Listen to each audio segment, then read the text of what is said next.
Здравствуйте, дорогие друзья! Сегодня я хочу рассказать вам о деятельности Русского географического общества в Республике Башкортостан. Русское географическое общество основано в 1845 году, и не так давно мы отмечали большой юбилей – 175 лет. Посмотрим маленький ролик о деятельности Русского географического общества. Шла середина XIX века. Эпоха великих географических открытий была в самом разгаре. В Российской империи по высочайшему повелению императора Николая I было основано Русское географическое общество.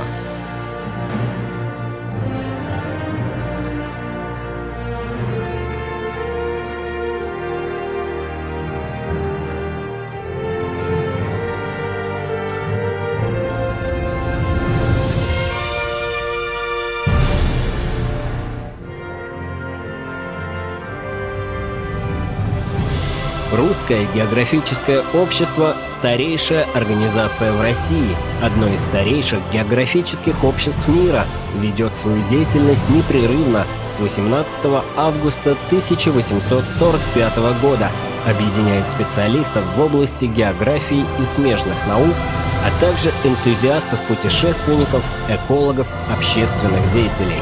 Сегодня в Русском географическом обществе насчитывается более 25 тысяч членов в России и за рубежом. Региональные отделения открыты во всех 85 субъектах Российской Федерации. Основными направлениями деятельности Русского географического общества являются экспедиции и исследования, образование и просвещение, охрана природы, развитие туризма, издание книг и работы с молодежью. Экспедиции Русского географического общества сыграли большую роль в освоении Европейской России, Урала, Сибири, Дальнего Востока, Средней и Центральной Азии, Кавказа, Ирана, Индии, Новой Гвинеи, полярных стран, Мирового океана и других территорий, а также в развитии мореплавания, в становлении краеведения, метеорологии и климатологии. В 2020 году Русское географическое общество отмечает 175-летие. Несмотря на то, что эпоха великих географических открытий уже позади, благодаря РГО открытие и освоение новых земель продолжается по сей день.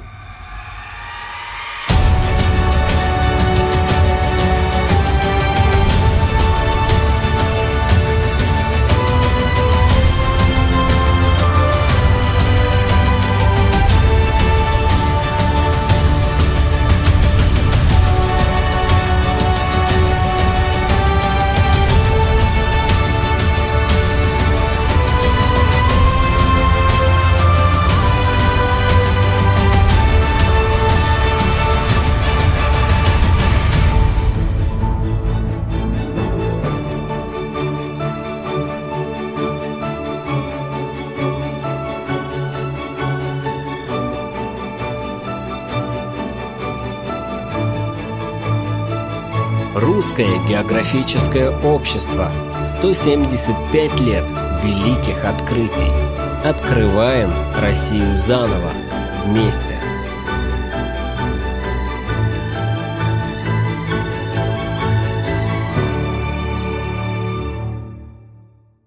День рождения регионального отделения Русского географического общества в Республике Башкортостан отмечается 30 ноября. Это уже почти зима, а день рождения РГО 18 августа.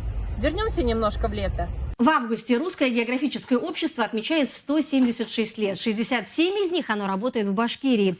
О том, как появилось в республике общество исследователей-энтузиастов, об экспедициях и проектах, которые реализуются сегодня, узнаем у председателя Русского географического общества в Башкортостане Салавата Сагитова и журналиста и путешественника Рустама Сиразидинова. Доброе утро. Доброе утро. Для начала поздравляю вас с Днем географа. Узнала с удивлением, что в России, оказывается, официально профессия географ появилась недавно, и случилось это благодаря как раз Русскому географическому обществу. Ну, наверное, немножко не так. Все-таки профессия географ, ей очень много лет, потому что люди издревле стремились узнать что-то, почему происходят те или иные явления. А просто вот сейчас законодательство Российской Федерации такое, что требует утверждать профессиональные стандарты, так называемые, которые утверждает Министерство труда и социальной защиты Российской Федерации. Вот в прошлом году был утвержден профессиональный стандарт географа. То есть там расписано, чем должен обладать, какими навыками, компетенциями человек, который вправе называться географом. Ну а второе, вы абсолютно правы, это произошло по инициативе Русского географического общества. Вообще, надо сказать, вот в прошлом году у нас было 175 лет нашему обществу. Это самое такое старое, самое мудрое среди общественных объединений Российской Федерации. Оно зародилось вот достаточно давно и не прекращало свою деятельность. В советское время оно называлось советским, но как бы потом вот переименовалось обратно в русское. И в прошлом году, вот 18 августа, когда решили, что 175 лет, ибо это четкая дата есть, указа императора, что давайте 18 августа ежегодно мы будем праздновать еще и День географа. И вот как-то одновременно, можно сказать, все совпало, организованно совпало, что у нас есть и профстандарт географа, и есть уже профессиональный праздник, День географа, 18 августа. Ну и наше отделение, и в целом Русское географическое общество, на мой взгляд, выполняет очень интересную работу сегодня. А вот географы сегодня и географы, там, скажем, 20, 30, ну, я не знаю, 50 лет назад, да, есть ли какое-то глобальное отличие? Что? Ну, я думаю, наверное, есть, потому что меняются времена, меняются люди, меняются задачи, которые перед ними стояли. Если на заре становления главной задачей общества было расширение территории российского государства, исследование новых земель, открытие, то сегодня это, скорее всего, углубление. Хотя вот мы, в принципе, тоже Россию открываем заново все вместе, по сути. Паганель-то он для всех Паганель. Да, мы с детства помним, ну, кто постарше, надеюсь, и школьники нынешние, и подростки тоже знают, кто такой Паганель. Это же действительно интересно. И не все географы такие рассеянные, далеко не все рассеянные, как Паганель. Но это действительно очень интересно. Даже не обязательно быть географом, а просто посвятить часть своей жизни, вот, географии, общению с природой. Для этого, еще раз говорю, не обязательно быть географом, для этого не обязательно состоять членом РГО. Но это очень необходимо, полезно, ну и интересно. О Русском географическом обществе тогда давайте поговорим. Как вы уже сказали, старейшая общественная организация России. Основал ее Николай I, он же устав утвердил. Да? И сейчас отделение открыто во всех 85 регионах. Но нам-то, конечно, интересна наша республика. Вот что можно сказать о том, как зарождалось общество в Башкортостане?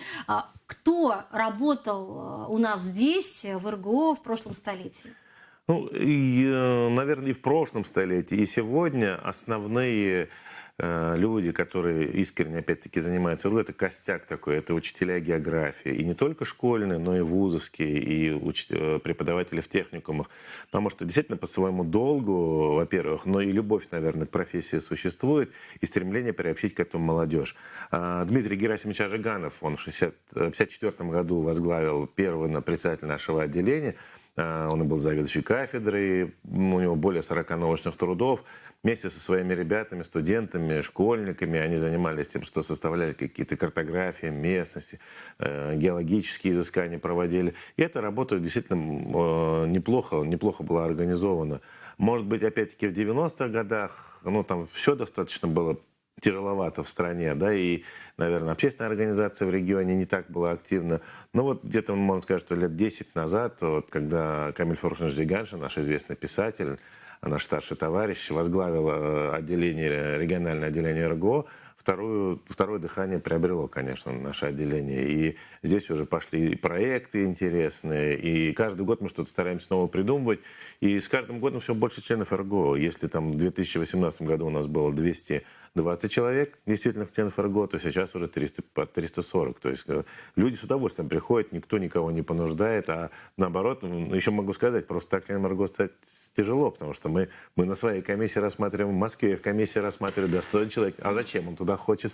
Мы приглашаем, разговариваем, потом только мы берем наши ряды. Ну, а, кстати, да, вот интересно, как становится членом Русского географического Ну, во-первых, общества? надо желание иметь, душевный порыв. Обязательно иметь ну, вот корочку, что у тебя географический факультет заключает? Нет.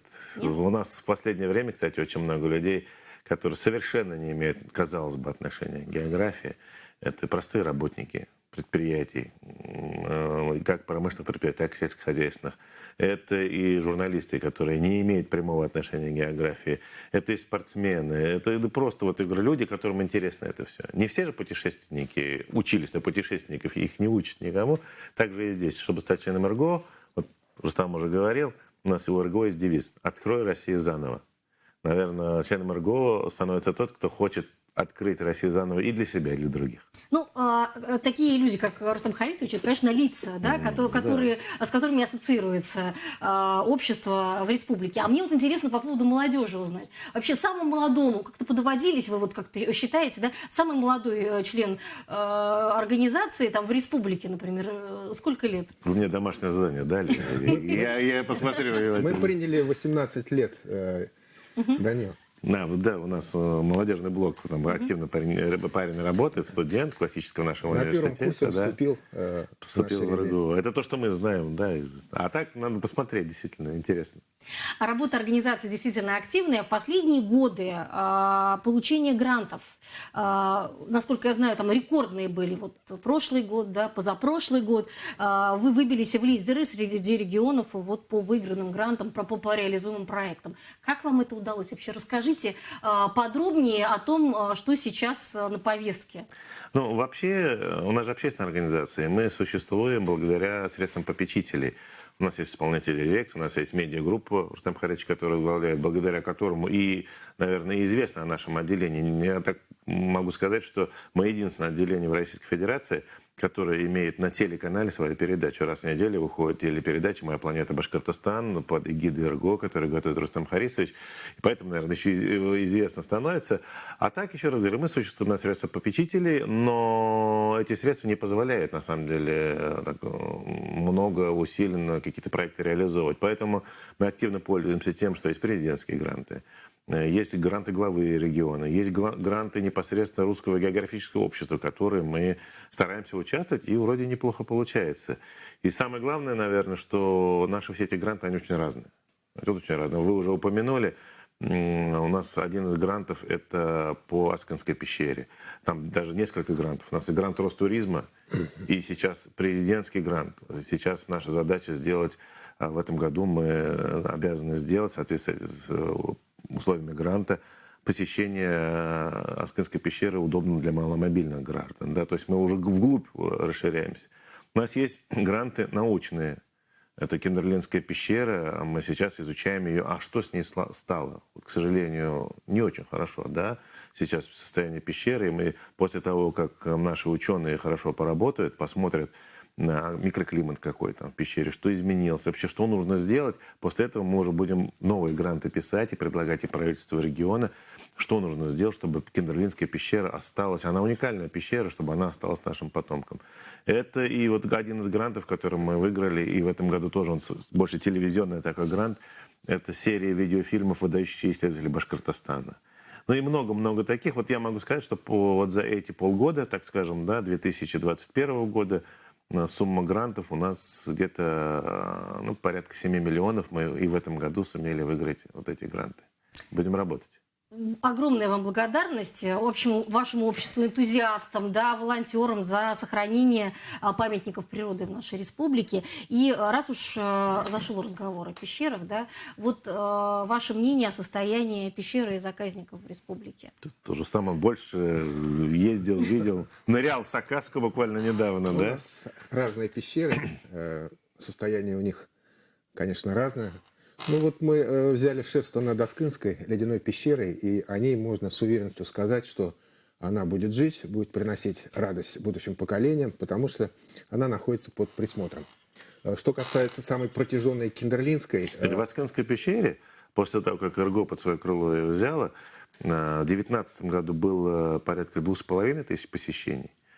В 2020 году, в прошлом году, несмотря на пандемию, а может быть благодаря пандемии, потому что много людей не получилось выехать за рубеж или в другие регионы России, 5500 человек уже посетило Аскынскую пещеру. А в этом году за 7 месяцев 8800. То есть и там вот как раз о чем я говорил выше, там просто так вы туда не попадете. То есть там ученые смотрели, сколько человек могут прийти в эту пещеру, сколько там могут Одновременно находиться, и потом сколько пещера должна отдыхать, чтобы вот эти наши ледяные уникальные вещи не растаяли и так далее, и так далее. То есть сейчас мы вот этим занимаемся Киндерлинской пещерой. Да. Ну, что касается Киндерлинской, то над ней еще надо работать. Это вот ученые должны сделать свои выводы, а потом уже будем думать, как дальше ее спасать, как ее сохранять. Ну, пещер у нас очень много. Причем о многих мы даже и не знаем, об их существовании. Потому что пещеры, это вот всегда было такое сакраментальное место у местного населения. Ну, люди просто не любили открывать пещеры чужакам. Было такое понятие, потому что там когда-то мясо хранили там поэтому с каждым годом открываются все новые и новые пещеры. Вот буквально на днях я вернулся из Мелеузовского района, где лучшие дайверы России собрались, чтобы провести экспедицию Сакаска-2021. Ныряли там на 60 метров, прошли где-то около 500 метров новые участки пещеры, обнаружили там очень интересные вещи. Об этом еще будет сказано, это будет еще публиковаться.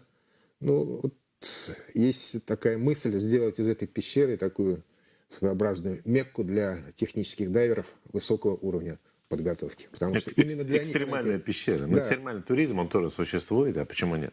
Тем, кто заинтересовался, следим за вашим творчеством, за передачами, Конечно. публикациями. Это все обязательно будет. Раз уж мы с вами заговорили о путешествиях и экспедициях, такая самая волнующая и интересная часть для наших зрителей.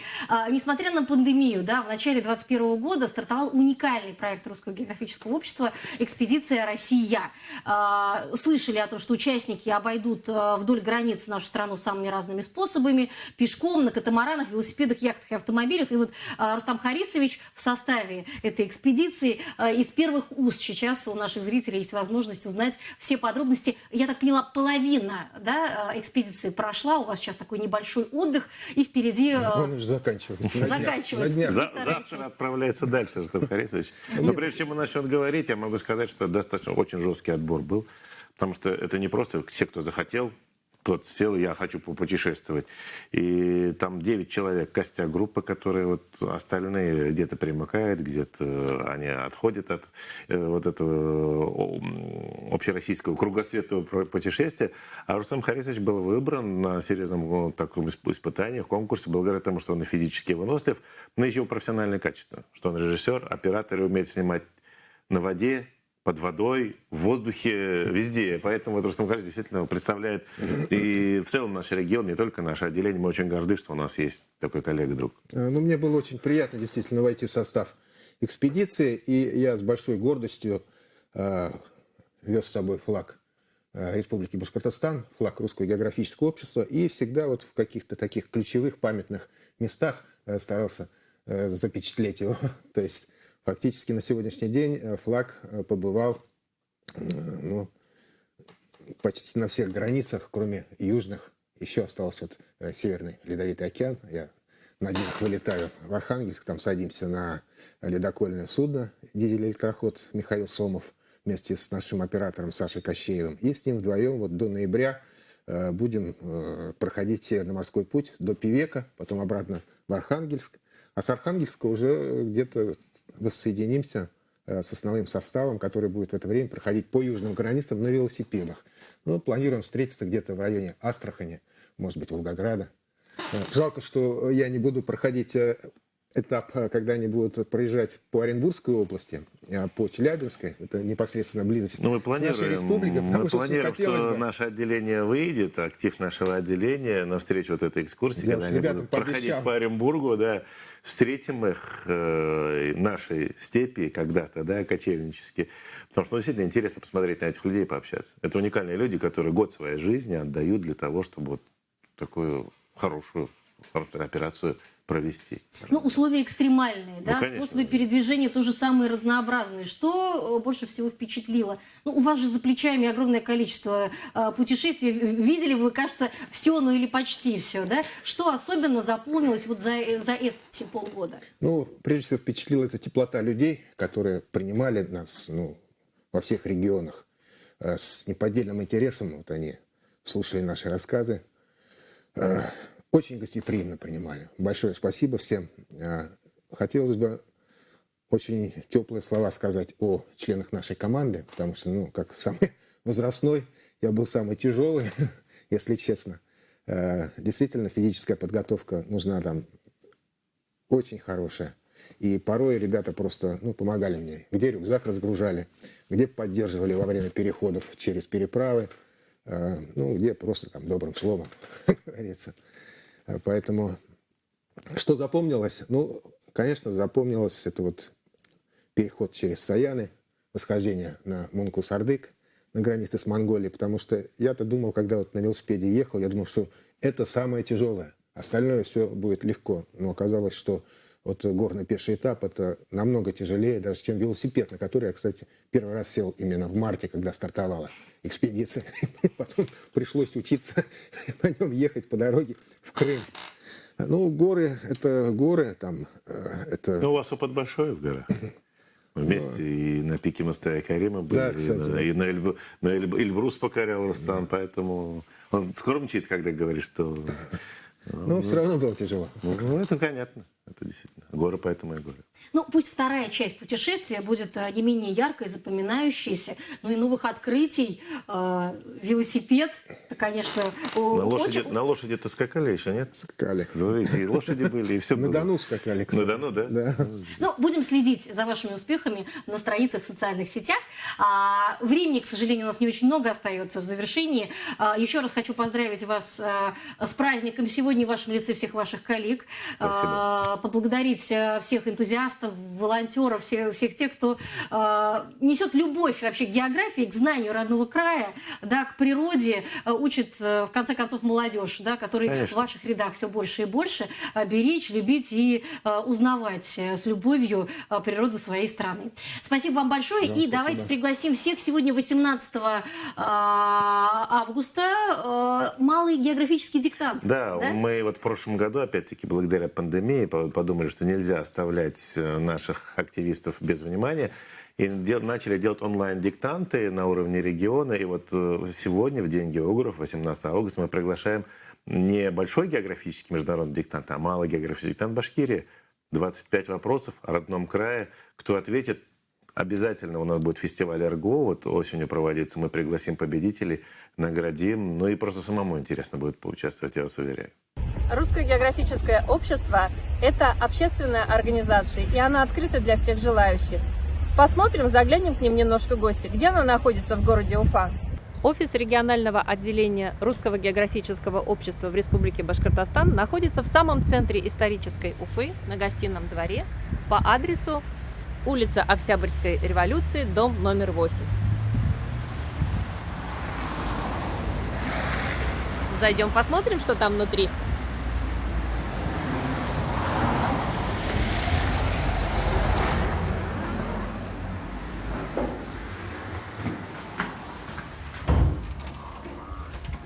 Для гостей здесь есть маленький гардероб, а дальше начинается экспозиция.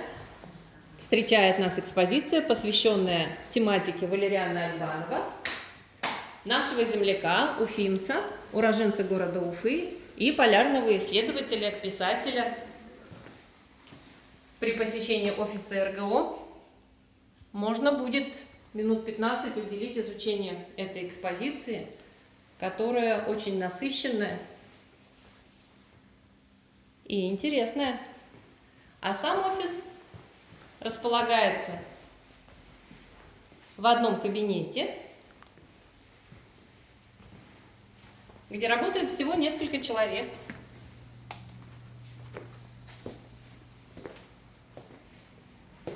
А чем занимается Русское географическое общество в Республике Башкортостан, мы расскажем подробнее. Смотрите наш сюжет. Буквально недавно, 14 ноября, в 7-й раз прошла международная просветительская акция «Географический диктант». Мы надеемся, что вы в ней принимали активное участие, но если нет, давайте посмотрим, что здесь спрашивалось. При заполнении анкеты указано один из вопросов: чем, по вашему мнению, занимается Русское географическое общество? И второй вопрос: какие проекты Русского географического общества вам знакомы? Мы думаем, что и на следующий диктант в 2022 году подобные вопросы сохранятся. Поэтому, чтобы вам было о чем отвечать по существу, со знанием дела, сегодня мы об этих проектах и расскажем. Чтобы лучше познакомиться с проектами Русского географического общества, я приглашаю вас зайти на сайт этой организации. Он очень легкий, rgo.ru. Здесь выкладываются новости, сведения о грантах, о проводимых экспедициях, лекториях. И по закладке проекты можно ознакомиться с теми мероприятиями и с теми проектами, которые реализуются Русским географическим обществом в настоящее время. Самые массовые из них, как вы знаете, это географический диктант. Я думаю, что вы все принимали участие в нем. Также здесь есть информация о премии Русского географического общества, об экспедициях, о специальных проектах и так далее. У каждого регионального отделения есть свой сайт, и здесь можно познакомиться в целом, когда и как было создано это региональное отделение, какие проекты реализуются, посмотреть новости, фото и видео галерею. Заходите на сайт Русского географического общества, самостоятельно изучайте, просматривайте ролики и будьте в курсе новостей. Молодежь может вступить в молодежный клуб Русского географического общества. Для этого не нужно вступать в официальные члены и платить оргвзносы, но деятельность молодежного клуба весьма и весьма разнообразна. Посмотрим об этом маленький ролик. Молодежное движение Русского географического общества открывает свои двери для молодых, талантливых, заинтересованных и энергичных людей, неравнодушных к географии, истории, экологии родного края, страны и нашей планеты. Это активисты молодежных клубов РГО, волонтеры, участники профильных смен, стажеры, школьники и студенты. С 2016 года молодежные клубы РГО объединяют современную молодежь вокруг идей и ценностей Русского географического общества, помогают лучше узнать географию, традиции и культуру России. Молодежные клубы РГО на сегодняшний день. Открыто уже более 200 молодежных клубов РГО в России и за рубежом. Участники молодежных клубов общества получают возможность проявить себя в проектах РГО международного и всероссийского уровня, поучаствовать в волонтерских сменах на особо охраняемых природных территориях, открыть для себя самые отдаленные уголки страны в экспедиции. Волонтерский корпус РГО объединяет более 5000 людей, готовых помогать и реализовывать крупные международные и всероссийские проекты. Волонтерские экспедиции на особо охраняемых природных территориях, школы и археологические раскопки, архивное волонтерство в исполнительной дирекции РГО, премии РГО, фестиваль и географический диктант. Все это различные проекты, в которых задействованы силы волонтеров. Запущенная в 2017 году программа стажировок РГО успешно продолжает свою работу. Молодые люди развивают свои профессиональные компетенции в проектной деятельности, международной, туристической и медиасферах, в штаб-квартирах РГО в Москве, Санкт-Петербурге и молодежных клубах РГО в регионах России и за рубежом. Для юных участников молодежного движения РГО ежегодно проходят профильные смены в международных и всероссийских центрах «Артек», «Орленок», «Океан» и «Смена». Участники пробуют себя в роли гидрологов, биогеографов, фенологов, археологов, встречаются с известными учеными и путешественниками. Активно развивается фенологическая сеть РГО. Тысячи юных фенологов участвуют во всероссийских конкурсах, публикуют свои наблюдения на портале фенологической сети РГО, уже проведено более 10 тысяч наблюдений. Молодежное движение Русского географического общества — это масштабные проекты и активная молодежь. Не упустите шанс стать частью нашей большой и дружной команды. Русское географическое общество – это команда единомышленников. Любите географию, следите за новостями РГО, занимайтесь краеведением и изучайте и любите свой край.